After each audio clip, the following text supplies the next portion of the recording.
Hello বন্ধুরা, চলে এসেছি তোমাদের জন্য আরও একটা মিনি ব্লগ নিয়ে। আর এই ব্লগটা একটু ডিফারেন্ট, কারণ অন্যান্য দিন আমি ব্লগ স্টার্ট করি সকালবেলা থেকে বা দুপুরবেলা থেকে। তো আজকে তো স্টার্টই করেছি সন্ধেবেলা থেকে, কেননা আমার এক্সাম চলছে যেহেতু। তো তার জন্য ভালো করে ভিডিও নেওয়া হচ্ছে না, বা ভিডিও করার কথা ভুলে যাচ্ছি, করবো ভেবেও ভুলে যাচ্ছি। তো যাই হোক, এটা সন্ধেবেলা আমি ব্ল্যাক কফি বানাচ্ছিলাম আমার জন্য, যেহেতু আমাকে পড়তে বসতে হবে। আর বিকেলবেলা ব্ল্যাক কফিটা না খেলে আমার ঠিক মাথা ব্যথা করে আর ভালোও লাগে না। তো যাই হোক, এটা এখন আগে এরকম ব্ল্যাক কফি মাঝখানে ছেড়ে দিয়েছিলাম, বাট আবার এখন আমার অভ্যাসে পরিণত হয়ে গেছে। তো যাই হোক, ওই ব্ল্যাক কফি বানাচ্ছিলাম, তার মধ্যে একটুখানি আমি হানিও দিয়ে দিই।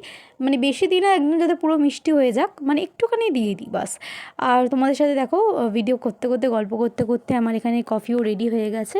তো এটাকেই বানিয়ে নিয়েছিলাম। আর পড়তে বসবো তার আগে আমি একটা বই পড়ছিলাম, যেটা হচ্ছে প্রেমেন্দ্র মিত্রের একটা বই।